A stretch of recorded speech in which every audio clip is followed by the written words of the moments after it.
नमस्कार दोस्तों, स्वागत है आपका अपने YouTube channel study with rater में। डेली सेशन चलाते हैं करंट अफेयर का, उसमें आ गए हैं अगले सेशन पे।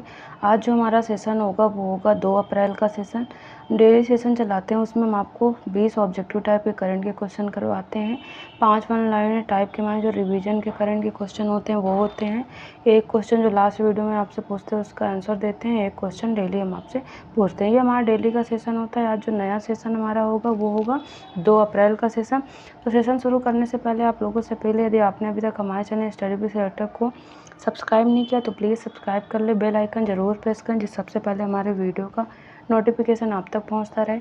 आपको हमारा वीडियो पसंद आए तो वीडियो को ज़रूर लाइक करें, अपने दोस्तों तक ज़रूर शेयर करें। चलिए शुरू करते हैं आज का सेशन। देखते हैं हमारा पहला क्वेश्चन क्या कह रहा है। पहला क्वेश्चन कह रहा है, हाल ही में उत्तर कोरिया के प्रतिबंधों की निगरानी के संयुक्त राष्ट्र पैनल के आदेश पर किसने वीटो किया है। उत्तर कोरिया के प्रतिबंधों की निगरानी के संयुक्त राष्ट्र पैनल के आदेश पर किसने वीटो किया है। ऑप्शन ए ब्रिटेन, या ऑप्शन बी अमेरिका, या ऑप्शन सी रूस, या ऑप्शन डी चीन। तो किस देश ने जो है संयुक्त राष्ट्र पैनल का जो आदेश है उत्तर कोरिया के प्रतिबंधों की निगरानी पर, उस पर वीटो कर दिया है। तो करेक्ट आंसर क्या हो जाएगा हमारा, ऑप्शन सी करेक्ट हो जाएगा। रूस ने वीटो कर दिया है। बात कर लें तो जो ये संयुक्त राष्ट्र का था प्रस्ताव, उसके अनुसार जो है जो कोरिया के खिलाफ जो प्रतिबंध हैं उनकी निगरानी अब नहीं की जा सकेगी। प्रतिबंधों की निगरानी अब जो है संयुक्त राष्ट्र का जो पैनल उसके द्वारा नहीं की जा सकेगी क्योंकि रूस ने इसमें वीटो लगा दिया है। सुरक्षा परिषद के इस प्रस्ताव के जरिए जो है संयुक्त राष्ट्र के विशेषज्ञों की एक समिति के कार्यकाल को जो है निगरानी के लिए जो एक समिति बनी थी उसके कार्यकाल को 1 वर्ष के लिए बढ़ाया जाना था, लेकिन इस पर रूस ने वीटो लगा दिया। इस वजह से ये जो है अप्रभावी हो गया है। जो 15 सदस्यीय सुरक्षा परिषद के प्रस्ताव के पक्ष में 13 मत पड़े और रूस ने इसके विरोध में वोट किया, जबकि चीन ने मतदान में हिस्सा नहीं लिया। तो करेक्ट आंसर हमारा ऑप्शन सी हो जाएगा। अब रूस की बात कर लें तो रूस की राजधानी मॉस्को है और यहाँ की मुद्रा जो है रूबल है। अमेरिका की राजधानी वाशिंगटन डीसी और यहाँ की मुद्रा है डॉलर। चीन की राजधानी बीजिंग और यहाँ की मुद्रा है रेनमिनबी। ब्रिटेन की राजधानी लंदन और यहाँ की मुद्रा है पाउंड स्टर्लिंग, यहाँ की मुद्रा। अब देखते हैं अगला क्वेश्चन कह रहा है, हाल ही में कहाँ के प्रसिद्ध साझी क्राफ्ट को जीआई टैग मिला है। अभी हाल ही में कहाँ के प्रसिद्ध साझी जो क्राफ्ट है उसको जीआई टैग प्रदान किया गया है। ऑप्शन है भोपाल, या ऑप्शन बी मथुरा, या ऑप्शन सी जयपुर, या ऑप्शन डी मधुबनी। तो कहाँ के प्रसिद्ध सांझी क्राफ्ट को जीआई टैग प्रदान किया गया है। तो करेक्ट आंसर क्या हो जाएगा, ऑप्शन बी करेक्ट हो जाएगा। मथुरा के, उत्तर प्रदेश के मथुरा के साझी क्राफ्ट को अभी हाल ही में जीआई टैग प्रदान किया गया है। जो ये है पुष्टि मार्गिन व बल्लभ कुमार से संबंधित ये जो साझी क्राफ्ट है, बात कर ले इसकी तो पुष्टि मार्गिन व बल्लभ कुल से संबंधित कला जो राधा और कृष्ण के प्रेम तथा लीलाओं के प्रतीक है। ये एक तरह का वस्त्र है जो, तो इसको अभी हाल ही में जीआई टैग दिया गया है, जिससे ये जो प्राचीनतम कला है तो इनको और अधिक अच्छे से उभारा जा सके, तो जिसकी वजह से इनको अभी हाल ही में जीआई टैग प्रदान किया गया है। अगला क्वेश्चन कह रहा है, हाल ही में किस देश ने फ़ोनपे से यूपीआई पेमेंट की शुरुआत की है। किस देश ने फ़ोनपे से अभी हाल ही में यूपीआई पेमेंट की शुरुआत की। ऑप्शन है फ्रांस, या ऑप्शन बी सऊदी अरब, या ऑप्शन सी यूएई, या ऑप्शन डी जापान। तो किस देश ने फ़ोनपे से यूपीआई पेमेंट की शुरुआत की अभी हाल ही में। तो करेक्ट आंसर क्या हो जाएगा हमारा, करेक्ट आंसर ऑप्शन सी हो जाएगा। यूएई ने फ़ोनपे से यूपीआई पेमेंट की अभी हाल ही में शुरुआत की है। इससे पहले Sri Lanka, Mauritius, France, Singapore, Nepal और भूटान भी यूपीआई की जो है यूपीआई का इस्तेमाल कर रहा है। कौन कौन, Sri Lanka, Mauritius, France, Singapore, Nepal, Bhutan, ये सब कर रहे हैं और अब यूएई भी करने लगा है। तो करेक्ट आंसर हमारा ऑप्शन सी हो जाएगा। यूएई की बात कर लेते हैं, राजधानी यहाँ की अबू धाबी है और मुद्रा यहाँ की दिरहम यहाँ की मुद्रा है। सऊदी अरब की बात करें तो राजधानी यहाँ की रियाद है और यहाँ की मुद्रा है रियाल। फ्रांस की राजधानी पेरिस और यहाँ की मुद्रा यूरो है। जापान की राजधानी टोक्यो और मुद्रा येन है यहाँ की। अब देखते हैं अगला क्वेश्चन कह रहा है, हाल ही में भारतीय नौसेना ने किस ऑपरेशन के तहत ईरानी जहाज अल कंबर को बचाया है? किसने भारतीय नौसेना ने किस ऑपरेशन के तहत ईरानी जहाज अल कंबर को बचाया है? Option A operation Sankalp, option B operation Ajay, option C operation Indravati, या ऑप्शन डी ऑपरेशन विजय। तो किस ऑपरेशन के तहत भारतीय नौसेना ने ईरानी जहाज अल कंबर को अभी हाल ही में बचाया है? तो करेक्ट आंसर हमारा ऑप्शन ए हो जाएगा, ऑपरेशन संकल्प के तहत बचाया है भारतीय नौसेना ने। जो है हिंद महासागर में ऑपरेशन संकल्प के तहत एक ईरानी मछली पकड़ने वाला जो जहाज अल कंबर है और उसके 23 पाकिस्तानी नागरिकों के चालक दल को भारतीय नौसेना ने अभी हाल ही में जो समुद्री डाकू हैं उनके द्वारा छुटाया, जिनके द्वारा इनका अपहरण कर लिया गया था। तो करेक्ट आंसर ऑप्शन ए हो जाएगा। अगला क्वेश्चन कह रहा है हाल ही में शताब्दी वर्ष मनाने वाले वैकाम सत्याग्रह का संबंध किस राज्य से है? जो अभी हाल ही वैकाम या इसको वायकाम भी बोलते हैं, वैकाम या वायकाम सत्याग्रह जो है जिसका अभी 100 वर्ष पूरे हुए हैं, तो उसका संबंध जो है किस राज्य से है? Option A Tamil Nadu, option B Orissa, या ऑप्शन सी कर्नाटक, या ऑप्शन डी केरल। तो किस राज्य से संबंधित है वैकाम सत्याग्रह? तो करेक्ट आंसर हमारा ऑप्शन डी हो जाएगा, केरल। बात कर लें तो 30 मार्च 1924 को ये जो है सत्याग्रह ये मतलब हमारे साउथ इंडिया में केरल है, केरल में एक त्रावणकोर रियासत थी, त्रावणकोर रियासत में ये सत्याग्रह 30 मार्च 1924 को शुरू हुआ था और 1925 तक चला था और इसके अभी हाल ही में 100 वर्ष पूरे हो गए हैं। तो और ये सत्याग्रह किसके खिलाफ था? छुआछूत के खिलाफ, छुआछूत के खिलाफ था, क्योंकि मंदिरों में कुछ लोगों के प्रवेश को वर्जित कर दिया गया था, तो उसके खिलाफ ये आंदोलन शुरू हुआ था। कहाँ पे? केरल के त्रावणकोर रियासत में, जिसके अभी हाल ही में 100 वर्ष पूरे हो गए हैं। तो करेक्ट आंसर हमारा ऑप्शन डी हो जाएगा।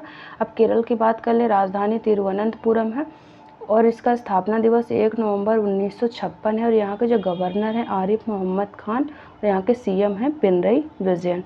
आगे बढ़ते हैं, देखते हैं अगला क्वेश्चन कह रहा है हाल ही में बाल विवाह मुक्त भारत अभियान के तहत जारी रिपोर्ट के अनुसार वर्ष 2022 देश में सबसे ज़्यादा बाल विवाह कहाँ रोके गए हैं? जो बाल विवाह मुक्त अभियान चलाया गया था उसके तहत जारी रिपोर्ट के अनुसार वर्ष 2022 देश में सबसे ज़्यादा बाल विवाह कहाँ पर रोके गए हैं? ऑप्शन ए गुजरात, या ऑप्शन बी राजस्थान, या ऑप्शन सी बिहार, या ऑप्शन डी उत्तर प्रदेश। तो किस राज्य में सबसे ज़्यादा वर्ष 2022 देश में बाल विवाह रोके गए हैं? तो करेक्ट आंसर क्या हो जाएगा हमारा?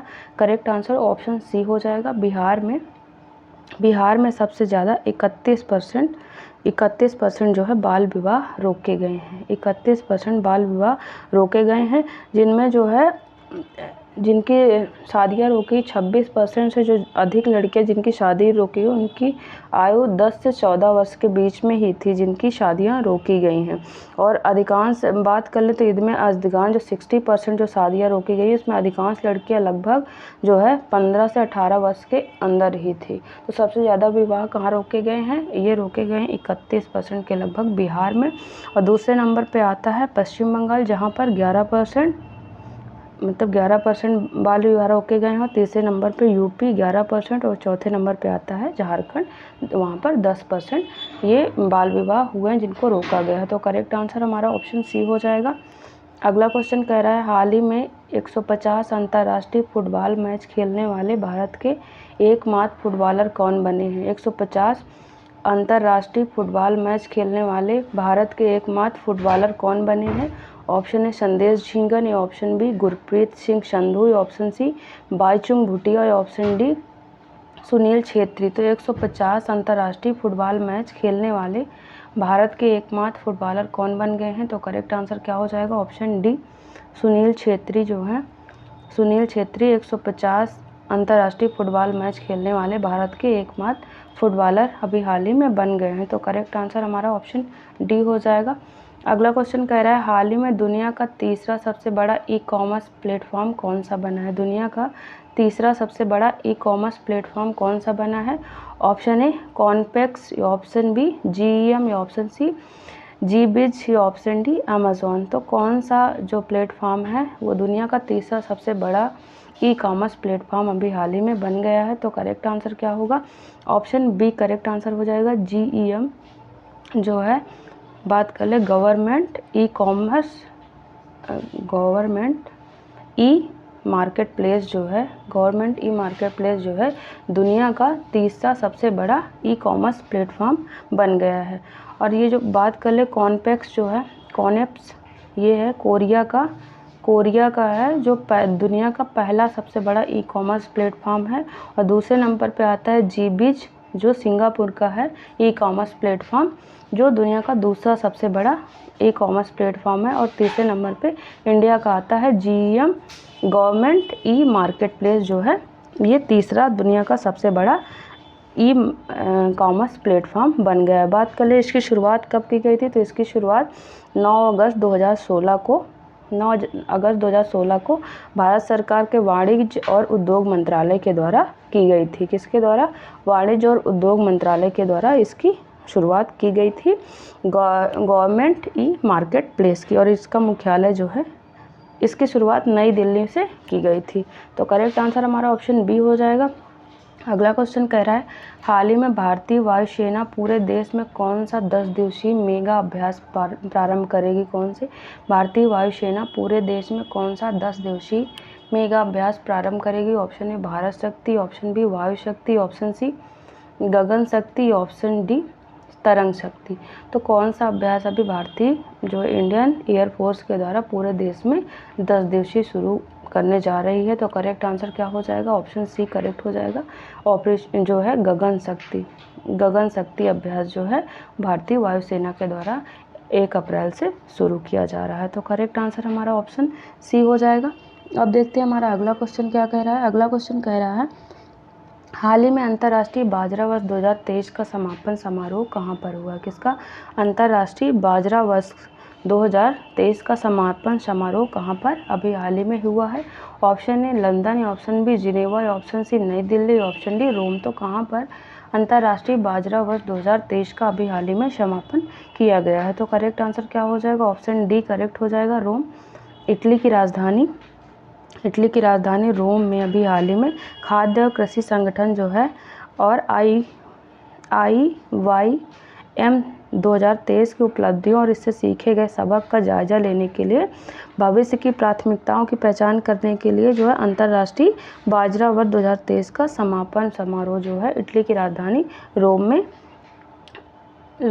में आयोजित किया गया है। तो करेक्ट आंसर ऑप्शन डी हो जाएगा। बात कर लें ये अंतर्राष्ट्रीय बाजरा वर्ग तो संयुक्त राष्ट्र महासभा के द्वारा मार्च 2021 में अपने 75वें सत्र में 2023 को जो है अंतर्राष्ट्रीय बाजरा वर्ष घोषित किया गया था। किसको? 2023 को अंतर्राष्ट्रीय बाजरा वर्ष घोषित किया गया था। तो इसका समापन अभी रोम में किया गया है। अब देखते हैं हमारा अगला क्वेश्चन क्या कह रहा है। हाल ही में international transgender day of visibility कब मनाया गया है? हाल ही में international transgender day of visibility कब मनाया गया? ऑप्शन ए 31 मार्च, या ऑप्शन बी 23 मार्च, या ऑप्शन सी 22 मार्च, या ऑप्शन डी 24 मार्च। तो अभी हाल ही में international transgender day of visibility कब मनाया गया? तो करेक्ट आंसर क्या हो जाएगा? ऑप्शन ए करेक्ट हो जाएगा। 31 मार्च को मनाया गया है international transgender day of visibility. इसकी बात कर ले तो इसकी शुरुआत हुई थी 31 मार्च 2009 से इसकी शुरुआत हुई थी और अभी हाल ही में मनाया गया है 31 मार्च को। तो करेक्ट आंसर ऑप्शन ए हो जाएगा। अगला क्वेश्चन कह रहा है हाल ही में बाल भेदभाव से निपटने के लिए विधेयक पारित करने वाला पहला देश कौन सा बन गया? किससे? बाल हेयर जो ये वाला बाल भेदभाव से निपटने के लिए विधेयक पारित करने वाला पहला देश कौन सा बन गया? ऑप्शन ए रूस, या ऑप्शन बी फ्रांस, या ऑप्शन सी दक्षिण अफ्रीका, या ऑप्शन डी जापान। तो कौन सा देश जो है बाल भेदभाव से निपटने के लिए विधेयक पारित करने वाला पहला देश बन गया है? तो करेक्ट आंसर हमारा क्या हो जाएगा?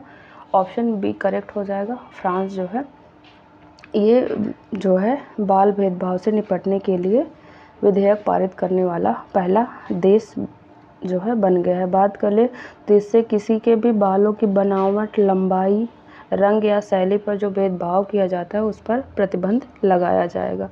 तो करेक्ट आंसर ऑप्शन बी हो जाएगा। फ्रांस की बात कर ले तो राजधानी फ्रांस की पेरिस है और यहाँ की मुद्रा यूरो है। रूस की राजधानी मॉस्को और यहाँ की मुद्रा रूबल है। दक्षिण अफ्रीका की राजधानी की बात करें केप टाउन यहाँ की राजधानी और यहाँ की मुद्रा रेंड है।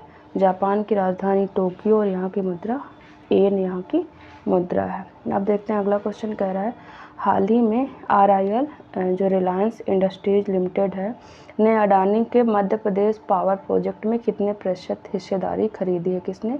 रिलायंस इंडस्ट्रीज लिमिटेड ने अडानी के मध्य प्रदेश पावर प्रोजेक्ट में कितने प्रतिशत हिस्सेदारी खरीदी है। ऑप्शन है 18%, या ऑप्शन बी 26%, या ऑप्शन सी 22%, या ऑप्शन डी 34%। तो कितने प्रतिशत मध्य प्रदेश पावर प्रोजेक्ट में हिस्सेदारी खरीदी है रिलायंस इंडस्ट्रीज़ ने। तो करेक्ट आंसर हमारा ऑप्शन बी हो जाएगा, 26% जो है हिस्सेदारी खरीदी है। तो करेक्ट आंसर ऑप्शन बी हो जाएगा। अगला क्वेश्चन कह रहा है हाल ही में किस बैंक ने गिफ्ट सिटी में NRI ग्राहकों हेतु अमेरिकी डॉलर सावधि जमा की डिजिटल सेवा पेश की है। किस बैंक ने जो है गिफ्ट सिटी में, जो गुजरात की गिफ्ट सिटी में NRI ग्राहकों हेतु अमेरिकी डॉलर सावधि जमा की डिजिटल सेवा पेश की है। ऑप्शन है HDFC bank, option B Yes Bank, या ऑप्शन सी सेंट्रल बैंक, या ऑप्शन डी एक्सिस बैंक। तो किस बैंक ने जो है सावधि जमा की डिजिटल सेवा पेश की है। तो करेक्ट आंसर ऑप्शन डी हो जाएगा, एक्सिस बैंक ने। गुजरात के जो गिफ्ट सिटी में IFSC बैंकिंग यूनिट में NRI ग्राहकों के लिए डिजिटल US डॉलर जो है फिक्स डिपॉजिट शुरू करने की घोषणा की है। FD जो फिक्स डिपॉजिट उसकी शुरू करने की घोषणा की है। किसने की है? एक्सिस बैंक ने। और axis bank gift city deposit के लिए डिजिटल यात्रा की पेशकश करने वाला पहला बैंक बन गया है। तो करेक्ट आंसर हमारा ऑप्शन डी हो जाएगा। अगला क्वेश्चन कह रहा है हाल ही में किस देश में चीन की मदद से सबमरीन बेस बनाया गया है। किस देश में चीन की मदद से अभी हाल ही में सबमरीन बेस बनाया गया है। ऑप्शन है बांग्लादेश, या ऑप्शन बी श्रीलंका, या ऑप्शन सी पाकिस्तान, या ऑप्शन डी मालदीव। तो किस देश में चीन की मदद से अभी हाल ही में सबमरीन बेस बनाया गया है। तो करेक्ट आंसर क्या हो जाएगा? ऑप्शन ए बांग्लादेश में अभी हाल ही में चीन की मदद से एक सबमरीन बेस बनाया गया है। बात कर ले तो इसका जो बांग्लादेश के काक्स बाज़ार के पेकुआ में ये सबमरीन बेस बनाया गया, जिसका नाम है BNS शेख हसीना के नाम से ये जो है बेस बनाया गया है। और ये बेस जो है 1.75 वर्ग किलोमीटर में फैला हुआ है। 1.75 वर्ग किलोमीटर में फैला हुआ है और इसकी शुरुआत 2020 में हुई थी और इसका उद्घाटन जो है शेख हसीना के जो वहाँ की प्रधानमंत्री हैं उनके द्वारा 2023 में इसका उद्घाटन किया गया था। तो ये कहाँ पर बना है? बांग्लादेश में चीन की मदद से। करेक्ट आंसर ऑप्शन ए हो जाएगा। बांग्लादेश की बात कर ले राजधानी ढाका और यहाँ की मुद्रा जो है टका है। श्रीलंका की राजधानी की बात करें श्री जयवर्धने कोटे और यहाँ की राजधानी श्रीलंकाई रुपया है। पाकिस्तान की राजधानी इस्लामाबाद और यहाँ की मुद्रा है पाकिस्तानी रुपया यहाँ की मुद्रा है। मालदीव की राजधानी माले है और यहाँ की मुद्रा है रुपया, यहाँ की मुद्रा का नाम है। अब देखते हैं अगला क्वेश्चन कह रहा है हाल ही में मियामी ओपन टेनिस में महिला एकल का खिताब किसने जीता। मियामी ओपन टेनिस 2024 में महिला एकल का खिताब किसने जीता। ऑप्शन ए पेट्रा क्विटोवा, या ऑप्शन बी PV सिंधु, या ऑप्शन सी डेनियल कोलिन्स, या ऑप्शन डी एलेना रेबाकिना। तो किसने अभी हाल ही में मियामी ओपन टेनिस महिला एकल का खिताब जीता है। तो करेक्ट आंसर क्या हो जाएगा? ऑप्शन सी डेनियल कोलिन्स ने जो अभी हाल ही में मियामी ओपन जो हुआ है उसमें एलेना रिबाकिना को हराकर मियामी ओपन टेनिस महिला एकल का खिताब अपने नाम किया। किसने? डेनियल कोलिन्स ने एलेना रिबाकिना को हराकर। तो करेक्ट आंसर ऑप्शन सी हो जाएगा। अगला क्वेश्चन कह रहा है हाल ही में किसने फिक्की महिला संगठन के अध्यक्ष का कार्यभार संभाला है। किसने फिक्की महिला संगठन के अध्यक्ष का पदभार संभाला है। ऑप्शन ए मनीष प्रसाद, ये ऑप्शन बी प्रेरणा गर्ग, ये ऑप्शन सी जयश्री दास वर्मा, या ऑप्शन डी कमल किशोर। तो करेक्ट आंसर क्या हो जाएगा हमारा? करेक्ट आंसर ऑप्शन सी हो जाएगा। जयश्री दास वर्मा जो है उन्होंने अभी हाल ही में फिक्की महिला संगठन के अध्यक्ष का पदभार संभाला है। बात कर ले फिक्की की तो federation of Indian chambers of commerce and industry. जब फिक्की का फुल फॉर्म की बात कर लें तो federation of Indian chambers of commerce and industry भारतीय वाणिज्य एवं उद्योग महासंघ इसका फुल फॉर्म है। तो इसकी स्थापना की बात कर लें तो 1927 में इसकी स्थापना जो की गई थी महात्मा गांधी की सलाह पर घनश्याम दास बिड़ला और जो पुरुषोत्तम ठक्कर हैं उनके द्वारा की गई थी। और इसका मुख्यालय जो है नई दिल्ली में इसका मुख्यालय है, नई दिल्ली में इसका मुख्यालय। और दिसंबर 2016 से इसके जो अध्यक्ष हैं वो कौन है, पंकज पटेल इसके अध्यक्ष बने हुए हैं। तो करेक्ट आंसर हमारा ऑप्शन सी हो जाएगा। जयश्री दास वर्मा भी फिक्की महिला संगठन के अध्यक्ष का पदभार संभाला है। अगला क्वेश्चन कह रहा है हाल ही में कहाँ अल्लू अर्जुन के वैक्स के स्टैचू का अनावरण किया गया है। जो अल्लू अर्जुन साउथ के एक्टर हैं उनके वैक्स के स्टैचू का अनावरण अभी हाल ही में कहाँ पर किया गया है। Option A Mumbai, option B Jaipur, या option C Dubai, option D London. तो कहाँ पर किया गया है अल्लू अर्जुन के वैक्स के स्टैचू का अनावरण। तो करेक्ट आंसर ऑप्शन सी हो जाएगा, दुबई में किया गया है जो अल्लू अर्जुन के वैक्स के स्टैचू का अभी हाल ही में अनावरण। तो करेक्ट आंसर ऑप्शन सी हो जाएगा। अगला क्वेश्चन कह रहा है हाल ही में किसे जवाहरलाल नेहरू विश्वविद्यालय शिक्षक संघ का अध्यक्ष निर्वाचित किया गया है। किसका, जेएनयू का शिक्षक संघ का अध्यक्ष अभी हाल ही में किसे निर्वाचित किया गया। Option A Prateek Joshi, option B Samarth Mittal, option C Mousami Basu, option D PR Sreejesh. तो किसको जेएनयू शिक्षक संघ का अध्यक्ष निर्वाचित किया गया है। तो करेक्ट आंसर ऑप्शन सी हो जाएगा, मौसमी बसु को निर्वाचित किया गया है अभी हाल ही में जेएनयू शिक्षक संघ का अध्यक्ष। तो करेक्ट आंसर हमारा ऑप्शन सी हो जाएगा। अगला क्वेश्चन कह रहा है हाल ही में कौन सा देश महिलाओं के अधिकारों और लैंगिक समानता पर संयुक्त राष्ट्र मंच की अध्यक्षता करेगा। कौन सा देश महिलाओं के अधिकारों और लैंगिक समानता पर संयुक्त राष्ट्र मंच की अध्यक्षता करेगा। Option A Japan, option B UAE, option C रूस, ऑप्शन डी सऊदी अरब। तो कौन सा देश जो है अध्यक्षता करेगा महिलाओं के अधिकारों और लैंगिक समानता पर संयुक्त राष्ट्र मंच की। तो करेक्ट आंसर हमारा ऑप्शन डी हो जाएगा, सऊदी अरब। सऊदी अरब की बात कर ले तो राजधानी रियाद है और यहाँ की मुद्रा रियाल है। रूस की राजधानी है मास्को और यहाँ की मुद्रा रूबल है। यूएई की राजधानी अबू धाबी और यहाँ की मुद्रा की बात करें तो दिरहम यहाँ की मुद्रा है। जापान की राजधानी टोक्यो है और यहाँ की मुद्रा येन यहाँ की मुद्रा है। इस तरह से जो हमारे 20 ऑब्जेक्टिव टाइप के क्वेश्चन होते हैं ख़त्म होते हैं। आगे हम देखेंगे 5 वन लाइन टाइप के करंट के जो रिवीजन के क्वेश्चन होते हैं। उसमें पहला कह रहा है जियो सिनेमा ने सूर्य कुमार यादव को अपना ब्रांड एम्बेसडर बनाया है। जो जियो सिनेमा है उसने सूर्य कुमार यादव जो क्रिकेटर हैं उनको अपना ब्रांड एम्बेसडर बनाया है। दूसरा कह रहा है उत्तराखंड में एशिया के सबसे बड़े अंतर्राष्ट्रीय लिक्विड मिरर टेलीस्कोप का उद्घाटन किया गया है। कहाँ पर, उत्तराखंड में एशिया के सबसे बड़े अंतर्राष्ट्रीय लिक्विड मिरर टेलीस्कोप का उद्घाटन किया गया है। तीसरा पॉइंट कह रहा है केंद्रीय मंत्री अश्विनी वैष्णव ने सिक्किम के लिए गो ग्रीन गो ऑर्गेनिक कवर जारी किया है। कहाँ के लिए, सिक्किम के लिए जो हमारे केंद्रीय मंत्री अश्विनी वैष्णव हैं उन्होंने गो ग्रीन गो ऑर्गेनिक कवर जारी किया है। फोर्थ पॉइंटर कह रहा है कोलंबिया में 25 वर्षों में पहली बार महिलाओं को सेना में शामिल करने की अनुमति दी गई। कहाँ पर, कोलंबिया में 25 वर्षों में पहली बार महिलाओं को सेना में शामिल करने की अनुमति दी गई है। लास्ट पॉइंटर कह रहा है पश्चिम बंगाल राज्य सरकार ने एक मैग्रो शेल की स्थापना की घोषणा की है। किसने, पश्चिम बंगाल राज्य सरकार ने मैग्रो शेल की स्थापना की अभी हाल ही में घोषणा की है। इस तरह से जो 5 वन लाइन टाइप के करंट के रिवीजन के क्वेश्चन होते हैं ख़त्म होते हैं। अब देखेंगे लास्ट वीडियो में जो एक क्वेश्चन पूछे थे आपसे उसका आंसर।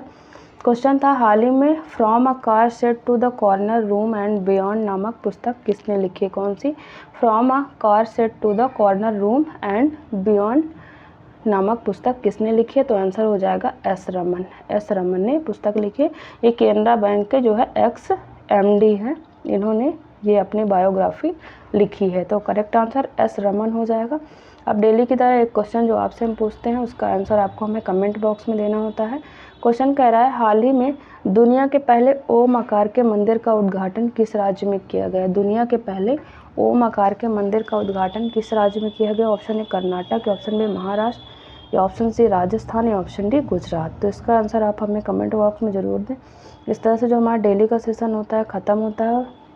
डिस्क्रिप्शन में हमारे टेलीग्राम चैनल का लिंक दिया है, वहाँ से आप हमारे टेलीग्राम चैनल को ज़रूर ज्वाइन करें। वहाँ पे आपको डेली सेशन की पीडीएफ एकदम फ्री में अवेलेबल मिलेगी और लास्ट में सारे क्वेश्चन के आंसर रहते हैं जिससे आपको रिवीजन में आसानी होगी। तो हमारे टेलीग्राम चैनल को ज़रूर ज्वाइन करें और जाने से पहले आप लोगों से फिर से अपील है, यदि आपने अभी तक हमारे चैनल स्टडी विद सिलेक्टर को सब्सक्राइब नहीं किया तो प्लीज़ सब्सक्राइब कर लें। बेल आइकन ज़रूर प्रेस कर, जो सबसे पहले हमारे वीडियो का नोटिफिकेशन आप तक पहुंचता रहे। आपको वीडियो पसंद आए तो वीडियो को ज़रूर लाइक करें, अपने दोस्तों तक ज़रूर शेयर करें। चलिए मिलते हैं आपसे नेक्स्ट वीडियो में, तब तक के लिए थैंक यू।